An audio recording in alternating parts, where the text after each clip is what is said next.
Hi, Joe. Hi, Hannah. Fantastic.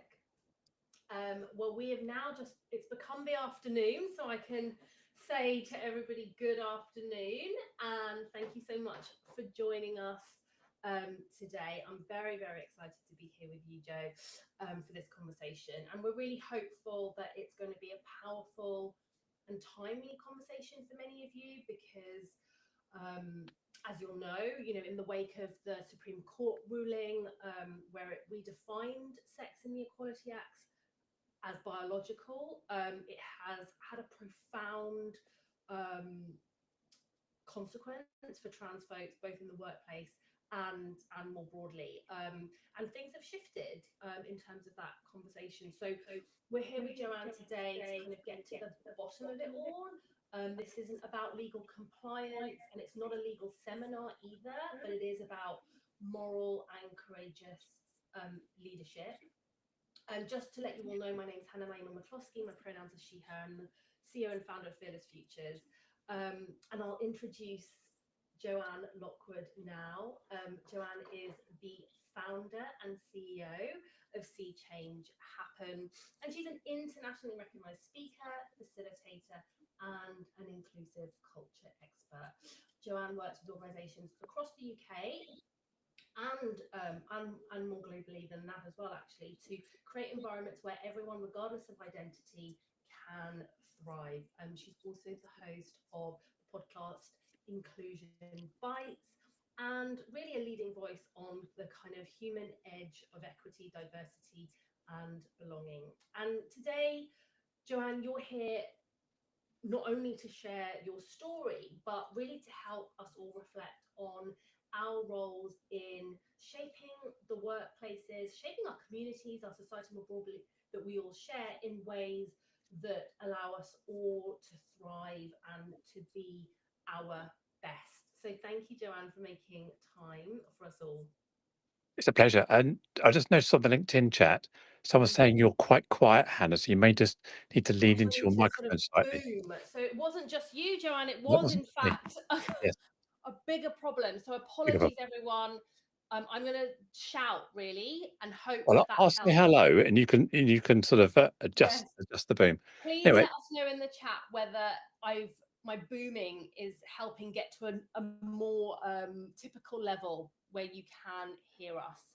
yeah, I was seeing Um, another bit of feedback here. So yeah, I'll keep shouting. I'll say hello.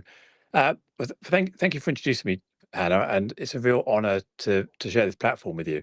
And you're right, there is this a lack of clarity following the Supreme Court ruling. What seemed like a small ruling, a small judgment, has had shockwaves, um, both for biological women, certificated women like myself, and trans people the world over. But it's having a real impact on employers, service providers, cinemas, cafes, you name it, where suddenly they're having to call into question what has been commonplace practice for the last 20 years. So I think what we've got to realize here is it's not just a simple ruling. There's huge implications, and the law has changed. In fact, what the ruling said was the law was never what we believed it to be for the last 15 years. They've effectively wound it back and rewritten the understanding that has existed, despite. And I was listening to Melanie Field, who was a former EHRC commissioner, on her podcast this morning. We can drop links to that into the chat later. How she was drafting the Gender Recognition Act. Also, she drafted the Equality Act, and it was very explicit in those conversations, the discussions in the House of Lords, the discussions in Parliament at the time, where the Gender Recognition Act was intended to to change someone's legal sex for all intensive purposes, with certain exceptions around refugees and other mhm. issues where um, three exemptions are important. So what we've done now is we've ignored the European Court's Goodwin ruling. We've ignored the purpose of the GRA and the purpose of the Equality Act as set at the time. But I also accept, as Melanie also makes this point, that the definition of trans people has changed considerably since that early definition and early drafting, which is why the confusion and the debates that have gone on around ideology on both sides have become very polarized because there's a perception now that trans people have more than was originally stated. And that's maybe where some of this tension and conflict is. So the challenge is, how do we go back to create an understanding where everybody, and I mean everybody, can treat each other with dignity and respect and feel worthy and worthwhile in our society? Thank you, Joanne, for kind of, I'm speaking as loudly as I sort of can, and I hope that that helps for everyone in there. Joanne, thank you for setting the scene. I guess the question I have is, how have the conversations that you've been a part of since this ruling and the kind of confusion and cruelty that it has led to, how have you been experiencing the world really since it's occurred, professionally, personally? What are the kind of realities that you've encountered? Yeah, I think it's important for me to separate personal and professional. So, professionally, inclusion specialist, I talk a lot around trans inclusion. I'm being asked by companies around how they cope with this, but personally, it's impacted me considerably. I feel that, and this may sound very dramatic, but I feel like my citizenship has been revoked. What I believed was my right to exist in a certain way, how my family treat me, how my friends, how my colleagues, when I go to the cinema, how they treat me there. I now feel that basic right to exist has now been revoked. And it's not about toilets. It's not about toilets. I don't want people to focus purely on toilets here. This is about fundamental belief in who we are. Am I a citizen of this country with full rights, or aren't I? Am I defined by my biological sex, or by my certificated gender or certificated sex, as is on my birth certificate, as is on my passport, as is on my driving license, have I been behaving for the last 10, 15 years myself? And that's how many trans people that I speak to feel. There's this huge uncertainty. And on the other side, there's a weaponization of this court ruling. The judge quite clearly stated this isn't a victory for one side or the other. The Gender Recognition Act still applies. The Equality Act, Section 7, gender reassignment still exists. Human Rights Convention, Article 8, Article 14 are still in place. So to weaponize this and say, actually, you're less worthy as a woman, in fact, you're not a woman, you're a biological man, is really weaponizing it. And we see potential litigation on both sides now. We see people who have, I'm going to use the term gender critical views, or not trans positive views, and versus people who have a trans positive view. There's threats of litigation on both sides now. Employers, service providers are now in this untenable position of not knowing what to do. And to say that this brought clarity is a misnomer, because I have the right to privacy. My gender recognition certificate still grants me legal recognition of my gender and identity, even though it's no longer covered under the Equality Act. So if I share that, I have a GRC with you, you cannot pass that information on. If I'm an employee and I've told you confidentially that I have a gender recognition certificate, you can't then share that. If you do, you're breaching my privacy rules under the Gender Recognition Act. So employers are in this no-win scenario where they're having to decide whose rights are more important, who deserves protection. And this is a minefield that we're still trying to navigate. And the interim EHRC guidelines came out, I think, 25th of April, Friday night, 10 o'clock at night. All they've done really is sow more division and not answer any questions. And from what I understand, the other day they put out a statement saying they're going to consultation phase mid-May for 6 weeks. So hopefully by the mid to end of June, we'll start getting clarity. But the debate's going to continue. We need the government, the legislators, to step in and bring real clarity in the law to this that does maintain the rights of sex-based provision and also the rights of certificated sex within the Equality Act. Thank you, Joanne. I guess maybe let's take you spend so much of your time working with employers, supporting leadership teams, people teams to navigate this. When you're speaking to them, what are you sharing that a truly inclusive workplace for trans people looks and feels like? What's that end destination that you kind of vision with them to help them to arrive at? If we think about the why. Gender dysphoria. Let's start as gender dysphoria as the starting point of this journey. What is gender dysphoria?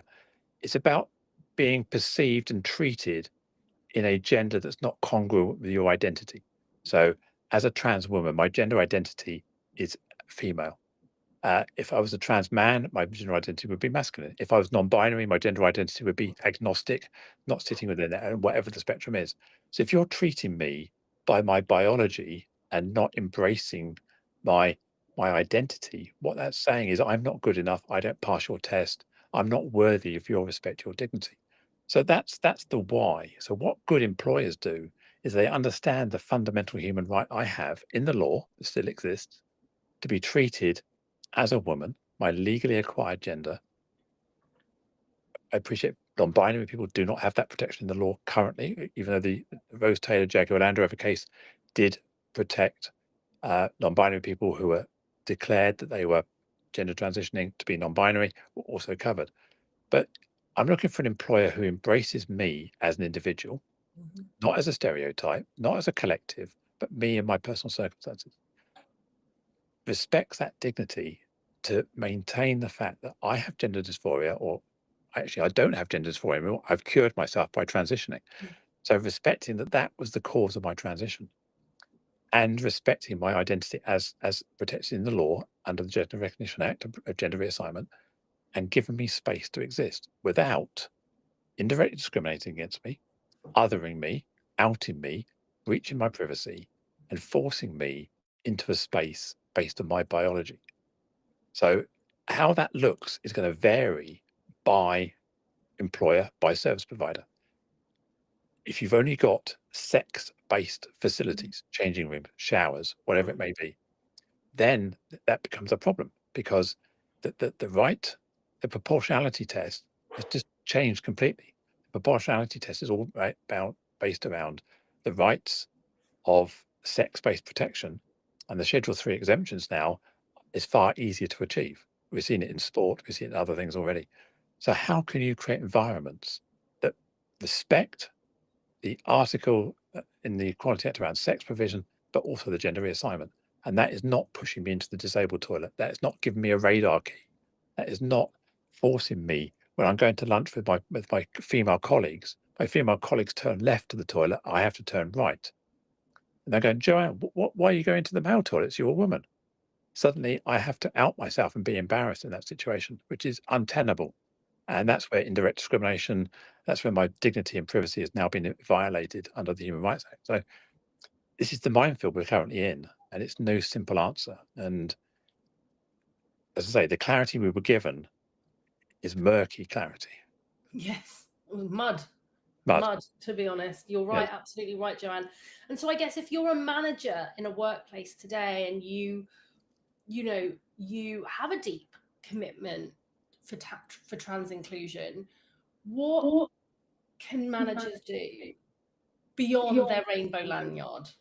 Pride Month is coming up. What are the expectations of how they can really show up at this time? I think recognizing that the clarity is muddy, it's murky, and people would have you say that the answer is simple.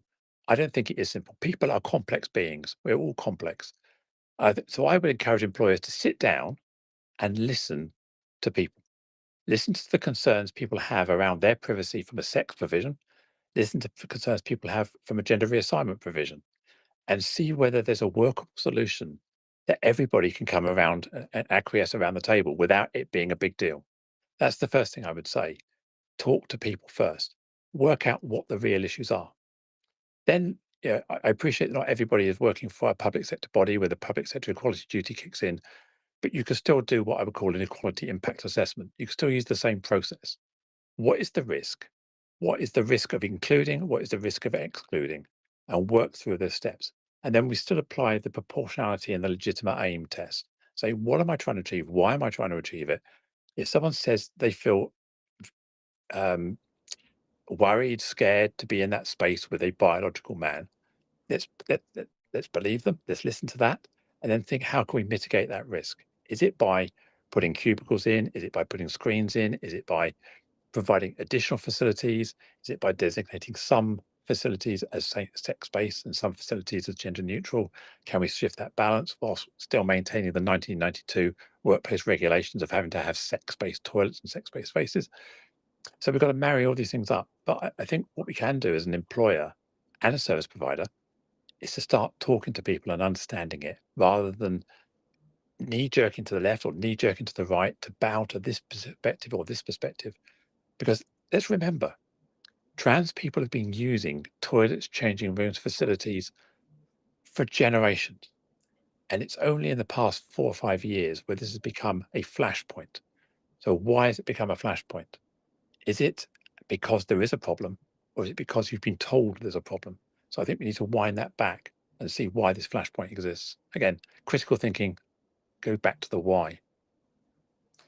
I mean, I have several reflections, Joanne, on why it might be useful to put this unnecessary magnifying glass on trans people, and who might benefit from that. I wonder whether you'd want to share why you think this has become a sort of manufactured issue, and who gains from it, because it has, as you say, it hasn't come out of nowhere. It's hypothesis. I have my own biases. I have my own belief system. I have my own stereotypes. So on the basis, what I'm going to talk about is my perspective. It's my stereotype. It's my thing. I'm not stating it as fact, just potential causes. That's my disclaimer on this.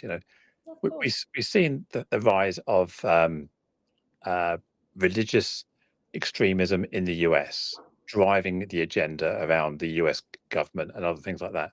We've seen the Project 25 initiatives that are coming out, some of those playbooks that are coming around, sort of the supremacy of traditional family values. A man marries a woman's place to do this, a man's place is to do that. We're seeing some of that narrative now in the US government.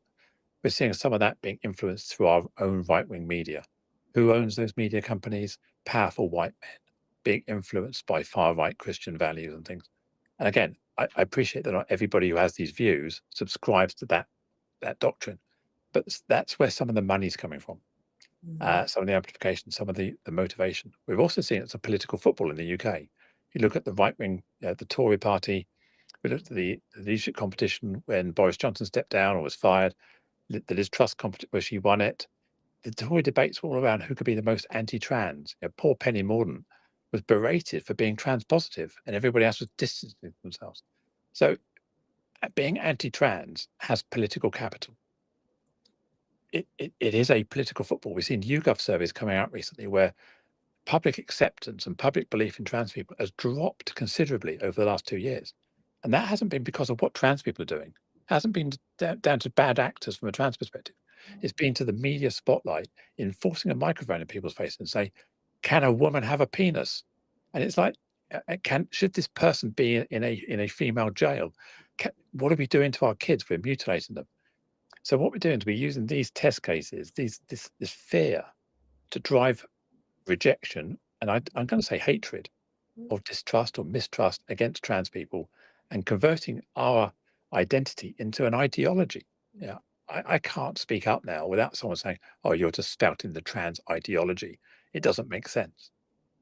But the way I see it is, if you can accept that people who are gay exist biologically, a man has a plug and a woman has a socket. That's how the biology was designed. And we quite accept that 2 plugs can have a relationship and 2 sockets can have a relationship. And if you've got 3 plugs and 3 sockets, that's even better. But what we've got to recognize here is that a gender identity is no different to moving on from your biological programming. I think of it as more of a neurodiversity. I'm not trying to say that I'm neurodivergent because I'm trans. And what I'm saying is my brain is wired in a way that I can't explain, but this is what makes my brain tick. This is the fuel my body runs on. My female energy, my female hormones, and my not being perceived as male. Thank you, Joanne.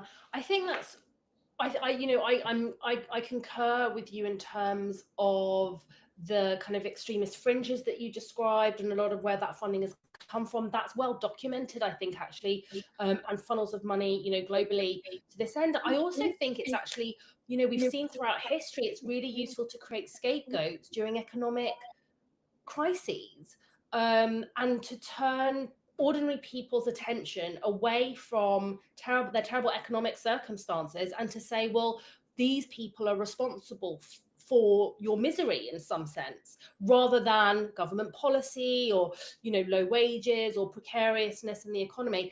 And we've seen it through history. You know, we people of color, Muslim folks, Jewish people. So I think there's a well-trodden path here of turning vulnerabilized communities into these false figures of power. And I think the trans community have become useful in that regard. And you're right, opinion polls have seen a huge turn against the trans community that has been manufactured. So I think, you know, I think you speak rightly about critical thinking skills and kind of marrying up a whole plethora, you know, a lot of information, and being able to determine whether this is, as you say, you know, the kind of society that we want to be in, where people can be respected for for all of the differences that live amongst us, or whether that is you know, sort of smashed on the head and erased. And I think people have quite a lot of choices right now, don't they, as to like the direction that they want to be a part of. Can I just make it clear? Yeah, go on. I would never, and I certainly have no belief in me, to advocate for naked male-bodied people in naked female spaces. You know, nobody wants a penis, for want of a better word. Let's be blunt here. Nobody wants a penis being exhibited in a single-sex space where women are changing and being open. We know that makes people uncomfortable. I and many people. I don't know anybody who would advocate for that. You know, we also, you know, the other avatar, bad actor, is people in the prison service. If you're a rapist, you're a rapist. You should be treated, if convicted, as a rapist. The prison service will do a risk assessment and assess where you should be placed. If you have a gender recognition certificate, if you've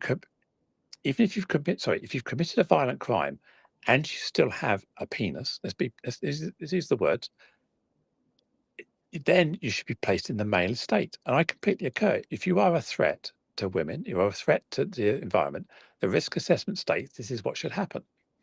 So I'm not saying that just because you've got a gender recognition certificate, just because you say you're a woman, that the risk assessment shouldn't occur. We need to do critical thinking. We need to put processes in place to ensure that everybody is treated with dignity and respect and has their privacy maintained as well. And we're not trying to pander to the minority, to the bad actors. What we're looking at is looking at the exceptions and saying, actually, how do we deal with this one person? How do we deal with this one person? What is the risk? And as you know, the Equality Act and discrimination, part of the proportionality test is not I'm uncomfortable. Being uncomfortable is not a test of legitimacy or proportionality.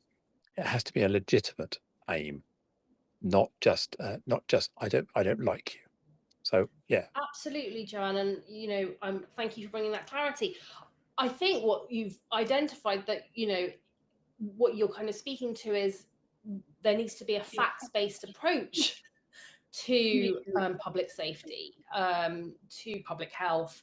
And what we know is that, you know, sexual violence has obviously existed for generations.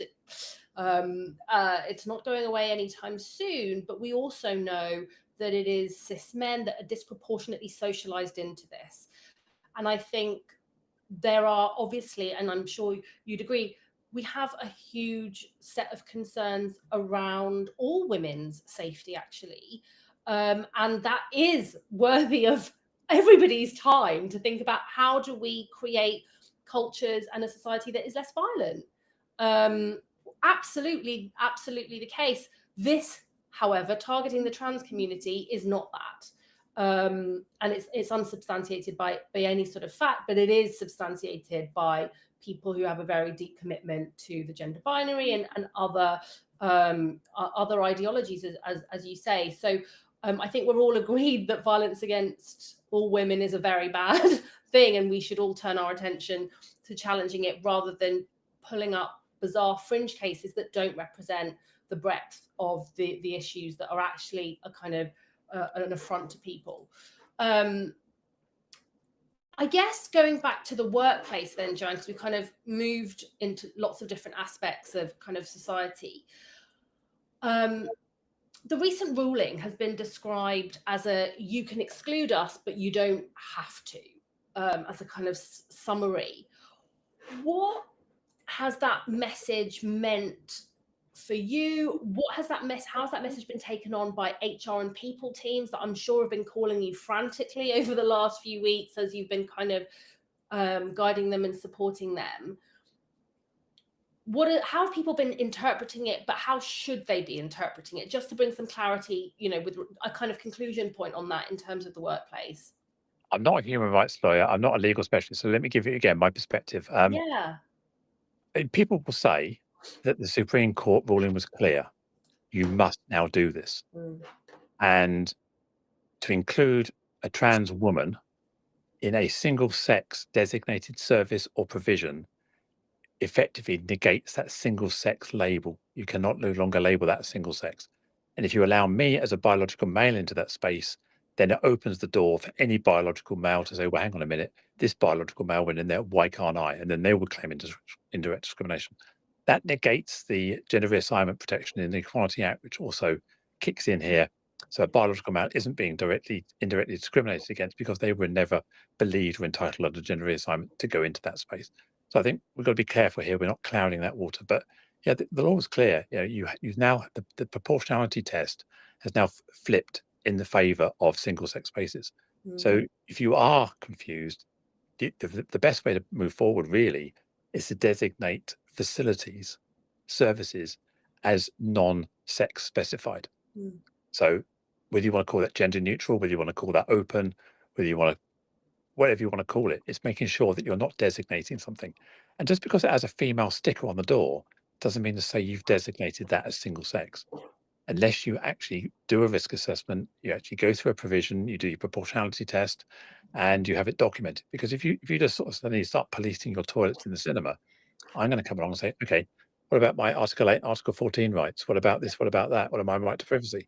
And unless you can demonstrate that you've been through a legitimate process to exclude, to meet that legitimate aim, then you will likely be opening yourselves up to potential litigation of direct discrimination by trans people. So this is your nightmare. You could also have someone who has a trans, not trans positive view, who will then say, hang on a minute, you're letting that trans person in here. This is my space. I want you to now, you're now violating my privacy by allowing them in there. So again, dialogue, conversation, what can you do? And what you don't want to be doing is othering me by, as I say, saying, there's the disabled toilet, here's the radar key, go and use the one on floor 15. And we're back to Hidden Figures, the film where black women were told they couldn't use the toilet or even drink out the coffee machine in the same building as all the white women. So we've got to be careful we're not segregating trans people. And I remind everybody that I'm a certificated female, legally female, to all intents and purposes of the law, except for the Equality Act. Right. And I think, Joanne, you made that point super clear. And I guess what I've been interested in is there's been this hyper fixation on trans women, for the reasons, that we've touched on, but it has erased large swathes of the trans community. Maybe, there's some safety in not being hyper visibilized actually at this time, but what are the dangers of that when employers are thinking about the kind of breadth of experience and reality for trans staff? Well, we all know that it's not just woke to be inclusive. It's not just woke to create belonging. It's not just woke to create cultures and employment situations where people feel valued and respected. So what we're in danger of doing is we're effectively saying our brand is now anti-trans if we're not being very supportive. What we're communicating and I think in today's world, most people know somebody who is trans, either 1 degree or 2 degrees of separation. I meet so many people who are parents of, who are siblings of, who are children of, in all walks of life. I mean, you may not know them because they may not have come out and be open about their family relationship. The queer community, whether we like it or not, is very pervasive around most parts of our culture. And it's a misnomer to say that all the queer community is trans exclusive. You look at Pride, look at all these events, it's such a minority voice who are trans exclusionary. So we've got to recognize that there is a huge amount of love in society and in the world. Yes, there's a bit of confusion. We need to sort that confusion out. We need to Mhm. stop weaponizing it. But I think as an employer, if you're communicating this message that you're going to shove your trans employees into the disabled toilet, you're going to impact their mental health, you're going to be open to litigation, then what does that say about you as a company? Yeah. And I would go back to that, what I've said before. It's all about conversation. It's all about dialogue. It's all about maintaining dignity and respect, listening to how that makes me feel, what I can do about it. And one of the things I've been working on to try and bring this to life is I call it a persona model. So part of the toolkit I'm trying to develop is trying to have some real case studies of Mm. different people. So one person is a female with a gender record certificate, one person's a male with a gender record certificate, one person's a cross-dresser, one person's a butch lesbian, one Mhm. person is intersex. They found out at the age of 25 when they tried to start a family that they actually have a 46 cryotype with an XY Mhm. chromosome, so biologically male. And yet they've lived their entire 25 years with a belief, and if the whole world knows them as female, but now they're suddenly biological. Yeah. So if HR find out, if you declare to HR when you join the company that you have a trans history or an intersex history, are they now legally obligated to say, well, you can't use that toilet? And then suddenly you're outing. So what we need to do is make sure HR teams, employers aren't knee jerking. They're looking at this type of matrix, a persona matrix, and say, how is this going to impact our people? And of course, importantly, the 10th person on that list is a biological female and a biological male. So we Mm. want to make sure that their persona is included in that model as well. But then looking at the implications of where that matters and the equality impact assessment or something similar. Thank you, Joanne. You've spoken about dialogue and kind of conversation and honest conversation. And I know that you're a firm believer in calling in over kind of calling out the kind of first line method. Do you want to share a bit more about how you kind of encourage this in your work and how you think about this and the kind of importance of it in DEI work in general? Yeah, I came across um, a forecaster called Paul Sappho, and he has a phrase, strong opinions weakly held.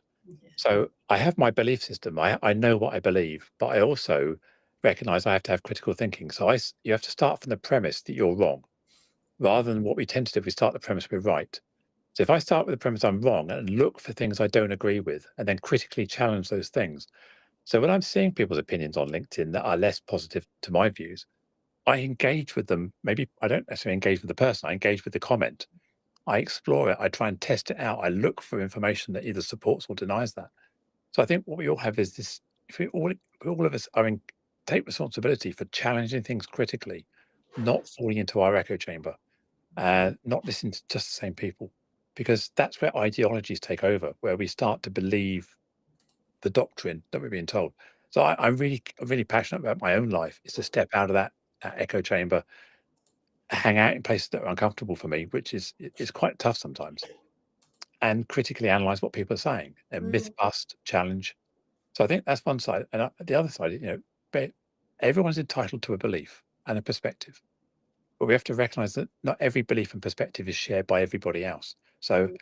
I don't have to be right, and you don't have to be wrong. So if we can find a way of understanding why I believe something, not what I believe, I think we can go back to that principle. So we're critically thinking about the why, not the what. And then we can start exploring. I can have a real conversation about, because you don't understand why I'm trans. I don't understand why you're not trans. So if we can have that conversation first, then we can ignore the actual what it is. And we can go, okay, I still don't understand it, but I hear where you're coming from now. And yeah, we can have a hug and part friends. So I think that's the other side of it is that critical thinking must be backed by understanding you have a perspective. And it's not about who's got the biggest army. I've got more friends than you who believe me. My friends are bigger than your friends. And my Mm. opinion is worth more than your opinion.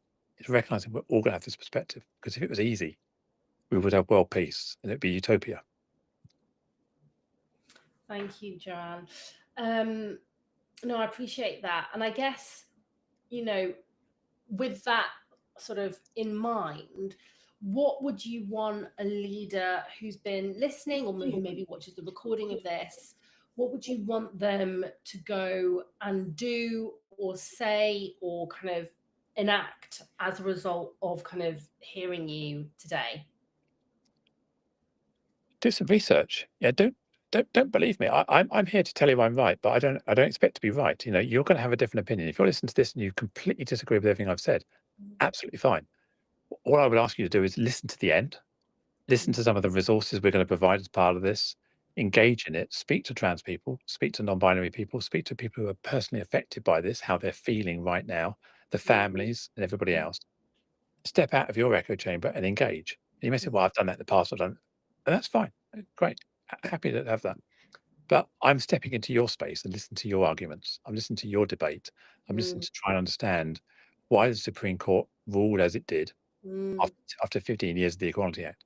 I'm trying to engage in that. I want to influence lawmakers to reopen the discussion at a parliamentary level to not necessarily correct a mistake, but to reinterpret it so that I and everybody is treated with dignity and respect and protected under the law, as is our rights as citizens or subjects. I think we're subjects, not citizens, aren't we? Because we're in a monarchy. I'm a subject. What's this? It's a nuanced point, but Americans are citizens, we're subjects. But yeah, anyway. Well, that's a whole other kettle of worms there, Joanne. We've got no time for that. Yeah. I would say engage critically. Realize that there's no one answer. People are complex beings. What works for one person may not work for another. And to hear that you've got 99 people who are trans positive and one who isn't, you can't ignore the one. Everybody needs to be heard. Everybody needs to be included. And the risk associated with the one must be applied so that you're not creating systems that exclude anybody. And that's whether you're cis biologically, female, male, or trans, biologically the opposite. That's the important thing here, is we're trying to create these solutions that work for everybody without it turning into a pitchfork battle between my rights are more important than your rights. Right. So everybody feels that they've got a workable solution. This is not a compromise. This is not a giving in or anything like that. It's actually, we want everyone to go, yeah, that works for me. Right. How do we create systems where everybody's needs get met? And we might need to be creative in some instances to do that. With everything happening, Joanne, what has helped you stay resilient? And you sound very hopeful. So what's also helped you stay hopeful? I mean, I share my vulnerability. I had a pity party, for the first 28, 24, 48 hours. I was in despair. I was crying. My wife, Marie, noticed a change in my whole attitude, I couldn't sleep for 3 days. I was waking up in the middle of the night. It was a real, the mental health impact was absolutely enormous. And I think what I've done in times of adversity, go back to, we can all relate to COVID, that 23rd of March 2000, when we all woke up and someone said, you can't go out. The world has changed. We've had a zombie apocalypse and everything's now different. And we all had a pity party. We all went, oh my God, my business, my livelihood, my mortgage. And then what we did was we go, hang on a minute. I need to be positive about this. I need to do something about this. I need to take personal accountability. So it's that old adage, CIA, what I can't control, if I can't influence it, I have to accept it. So I accept the situation. I accept the judgment. I can't change that judgment. What I can do is hope to influence people in the world with my perspectives, with my views, and hopefully I can bring some control so that they can influence other people's lives. So from a professional point of view, I've got passion and purpose again. From a personal point of view, I've got the passion and purpose to try and add value to change lives, one person at a time. So that's helped me through it. But I still get those moments of despair and gloom. Another gender critical article that pops up in the Telegraph, another thing that pops up here. It's playing whack-a-mole with my mental health sometimes. So if I'm going through that, imagine people who are trans are going through that. Imagine that trans person in your organization where you've just told them that they're no longer worthy of respect in the way they were. How are they feeling? Do they want to come to work? How do they think about you as an employer? You just denied them something they've been doing for the last 10 years. Yeah. Thank you for that, Joanne. Well, I'm glad that you were able to kind of connect with your passion and purpose again, and are in, what's the word? you're in action, you're in motion. I know you've got so many things coming up. You're speaking to many businesses at this time. You've got a trans inclusion toolkit, I think, which is coming out soon-ish. Yeah, I'm just trying to peer review it at the moment because again, I don't want to sit here in my own echo chamber and say this is my belief, this is my worldly belief. I'm trying to peer review it with HR professionals, employment lawyers, and other people to get is this robust? Is this framework going to work? And is it defensible? Because it has to be defensible. I would not want to put anything out there that is going to open anybody up to legal challenge. So what we're going to try and do is trying to find this defensible middle ground where we can all work together to produce something that works in lieu of EHRC guidance and a government policy that's going to come out in due course. So we've got to find clarity now. Thank you, Joanne. I think that's really well, I think we're all excited to hear more about it once it's kind of come out of the peer review process. It's going to start with the diagnostic. I mean, that's the idea, because I want people to be able to self-serve. I want people to be able to sort of run through. It's going to be a fairly meaty question set, probably 50 to 80 questions, which will then categorize you across various aspects around your scorecard against that. So high, low, medium risk. And then from that, you'll be able to go into the toolkit and see how can I address that particular need. And it will also include sample policies, dignity at work policy, toilet policies, again, so that you can cut and paste these into your own policy if you're not sure. Again, I want to make sure they're peer reviewed and defensible and reasonable, so that there are resources out there because not everybody has legal teams, not everybody has HR teams that can do this work. And I recognise that majority of the British workforce are employed by small and medium businesses who don't necessarily have the resources. So a big corporate who you see on the news every day with their policies has the team, but you in your province, in your town, in your coffee shop or your cafe or whatever you're doing, or your clothing store, you don't have those resources. So what I want to try and do is create resources, which I'll offer out to CIPDs, to Law Society, to Federation of Small Businesses, to Chamber of Commerce's, and other networks. I'm offering it out in a way that you can cut and paste this stuff. It's not about making profit out. Where I come in is you can engage me to help you, but I need to provide a community resource here where people can actually engage with this stuff and know there's safety. Well, Joanne, it is extremely generous, because I know this kind of thing takes a huge amount of hard work and expertise. So we're all thanking you in advance for having for working on this. Yeah, I mean, I've been talking to people from Transactual, Translucent, Trans in the City, Queer AF. There's people out there in all sort of segments of the trans community, all pulling together, all doing stuff, all trying to support. I think you mentioned it earlier, give everybody hope, because that's what you lack. When you are marginalized over breakfast, if that's how it happened, you're marginalized over breakfast, then you lose hope, you get despair. And what we recognize is there are people out there whose mental health has been severely impacted. We need to make sure that those people are protected. There's helplines, there's websites where if you've experienced discrimination on Translucent or Transactional, there are websites you can log that.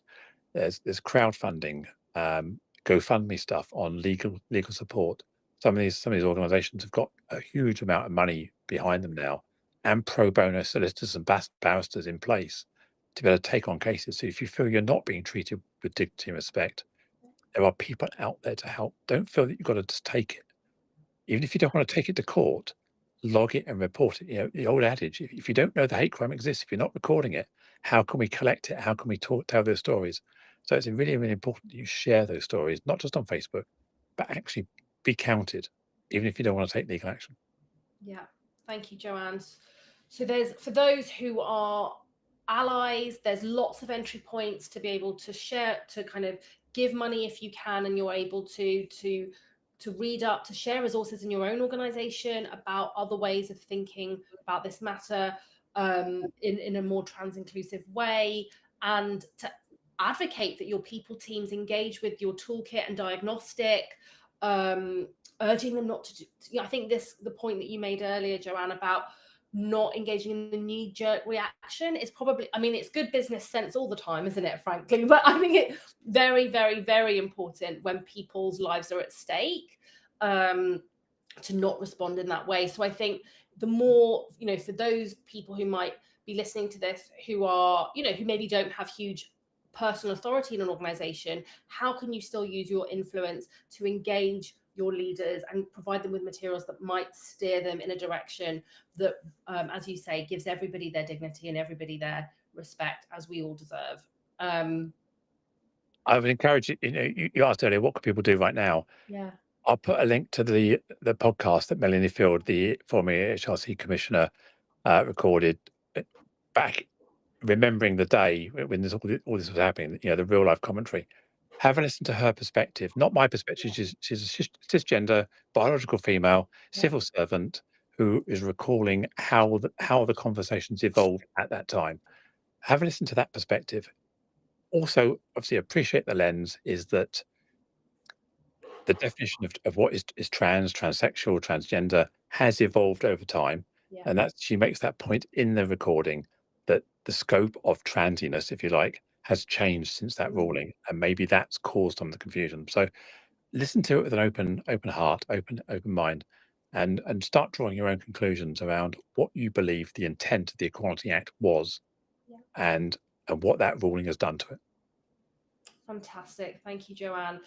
We've pasted that in lots of places, and we can put it in the show notes on YouTube, I guess, as well, so it's there long term. Joanne, anything that you want to share with folks who are listening as your kind of final parting words before we wrap up?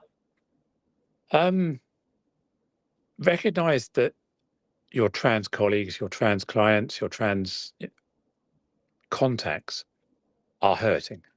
Yeah. And reach out to them. If you don't know what to say, just send them a hug emoji. Just, I hear you, I see you. Look at the news. Every time there's something going out in the news, think about the impact that's having on that person. Again, reach out. I'm here, I'm listening, I hear you. I know you're hurting. What can I do? How can I help? You don't have to do any more than that. Just be there and recognize that.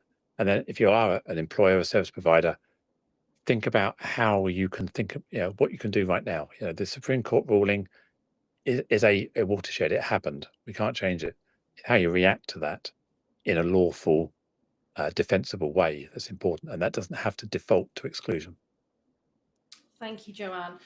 And thank you actually for all of your very deeply practical, but also very hopeful reflections and guidance. I have really loved this conversation. I hope other people have as well, and that we've kind of responded to all the thoughts that you might have had in your head as you've been considering and navigating this.